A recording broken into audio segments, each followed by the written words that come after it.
Një grua ka humbur jetën pasi është goditur për vdekje nga një automjet teksa kalonte rrugën. Ngjarja ndodhi sot në afërsi të fshatit Pllak në Sarand.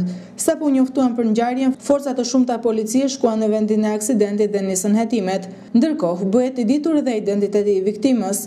Gruaja e cila ndroi jetë menjëherë pas goditjes së marrë nga automjeti quhet Eleni Naçi, 73 vjeç, banore e fshatit Pllak. Policia po punon ende për zbardhjen e plotë të ngjarjes. Gjyshja e një 5-vjeçareje nga Saranda denoncon se është abuzuar seksualisht me mbesën e saj të mitur në ambientet e kopshtit nr. 3 të qytetit të Sarandës.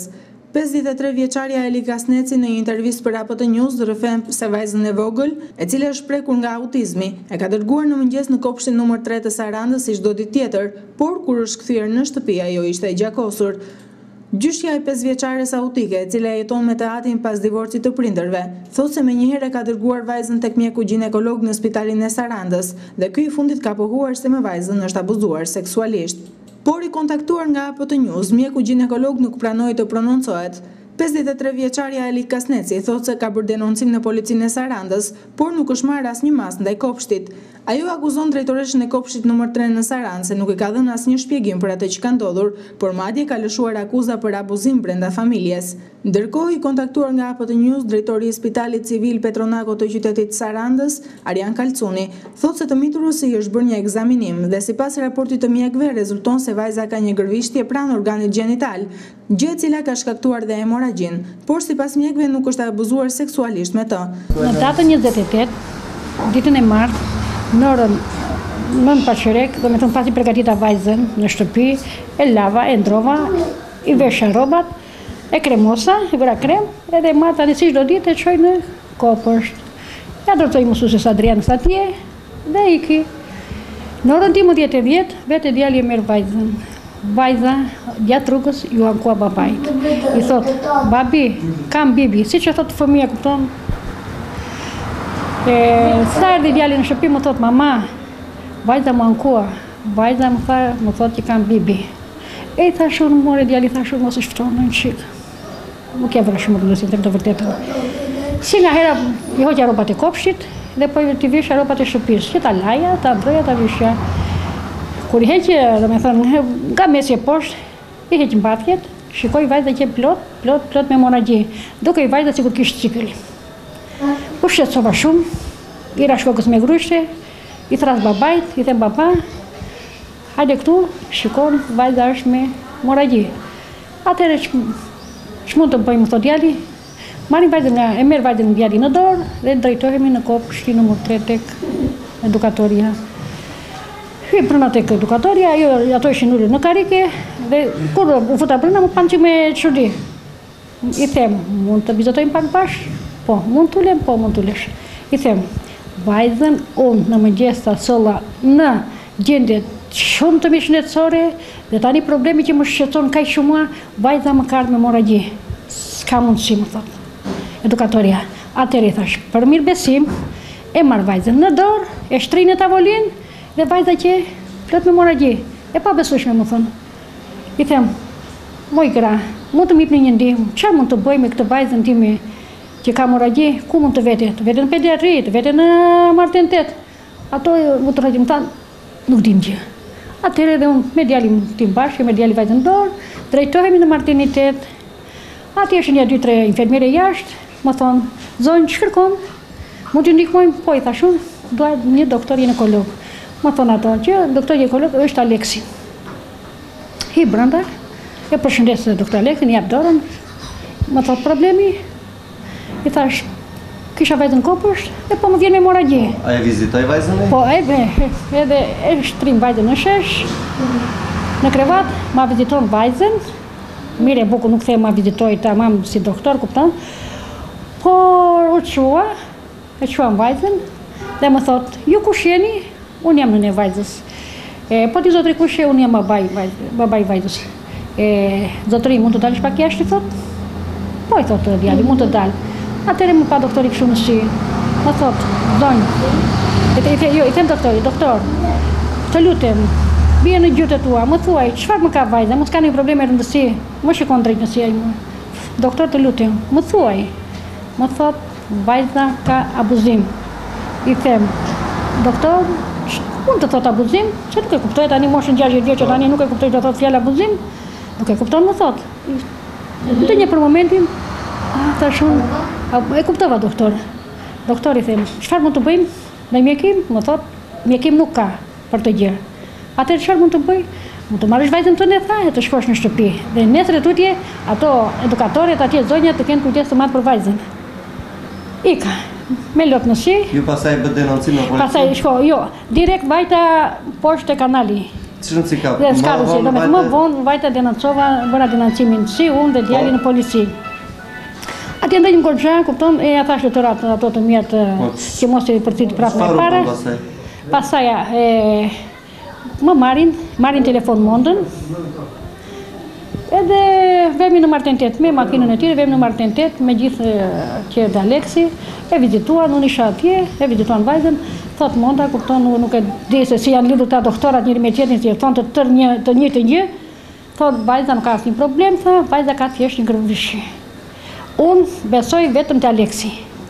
Aleksi tani e fshet të vërtetën, edhe bë gënjeshtën para të vërtetës. Ika, erdha në shtëpi, më vinë në shtëpi, më vjen drejtoresha e kopshtit zonja Valmona, më flet, o Eli, u ndroi thash, u bon atje, po unë jam më thot kjo. Të dalësh pak jashtë të flasim, po i thash unë.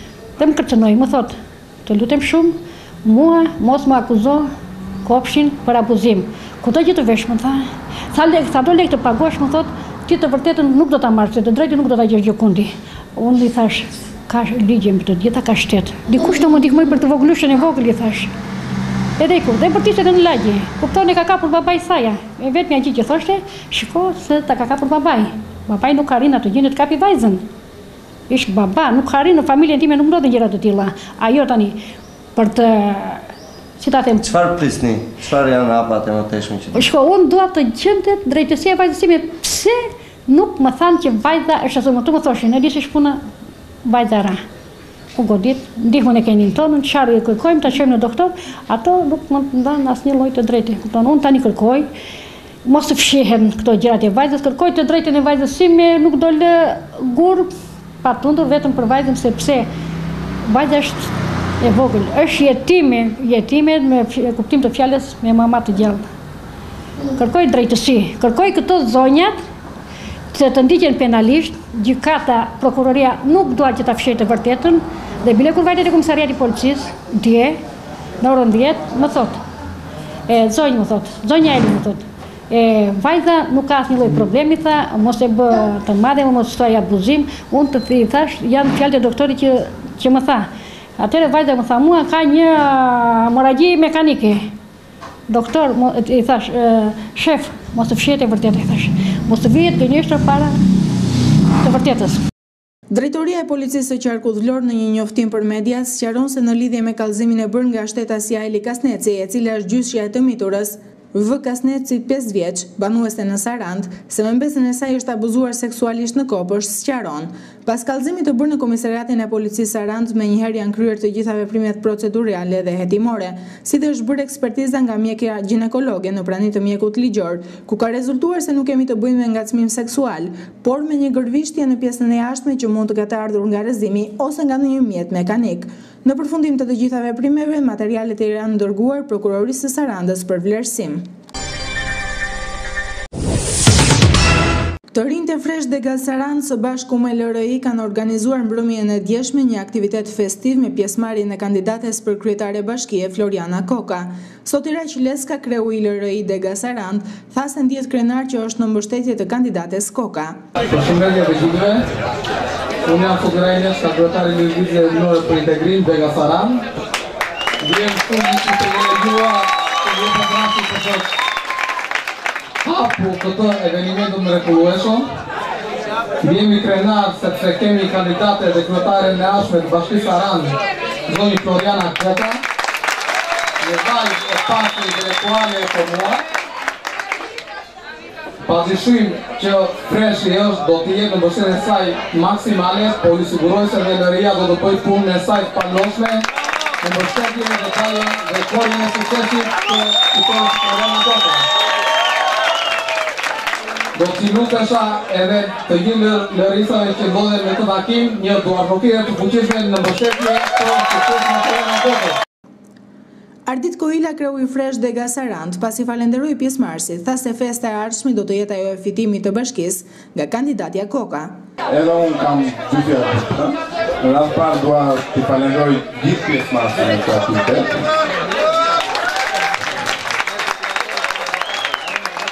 Sigurisht që s'mund të lë pa përmendur LRI, edhe këta meritojnë shumë se sa janë sot. Jemi shumë të impresionuar në kjo situatë dhe sigurisht edhe njerë falenderit LRI-s. Në radhë dytë, dua të falenderoj gjithë Freshin, Forumi Rinor Socialist Dega Sarand. Janë sigurisht më të mrekullueshëm dhe nuk më pëlqen arsimin. Mund të them edhe diçka tjetër, që pas një pune shumë të frikshme, ne duhet dim gjithë që nuk jemi vetëm për të punuar, por jemi edhe për të festuar gjithë së bashku. Dhe festa e ardhshme do të jetë dhe festa më kryesore do të jetë ajo pas zgjedhjeve për kryetarin e Bashkisë Sarand. Kandidati e Partisë Socialiste Sarand, Floriana Koka, tha se është një gardë dhe një betejë, por ne do të marrim pjesët më të mira. Ta të falenderoj me zemër që një këtë sot, uroj vetes se dhe ju bashkë me mua një fushatë të suksesshme të mbarë, ta shijojmë mbi gjitha, sigurisht që është një garë, një betejë, por dhe ta shijojmë, të marrim pjesët më të mira. Më vjen shumë mirë edhe për një fakt tjetër, që bijtë të njëjtës familje, të të njëjtës nën, LRI-ja dhe Freshi janë bashkë sot edhe festojnë së bashku, për këtë jam shumë e kënaqur.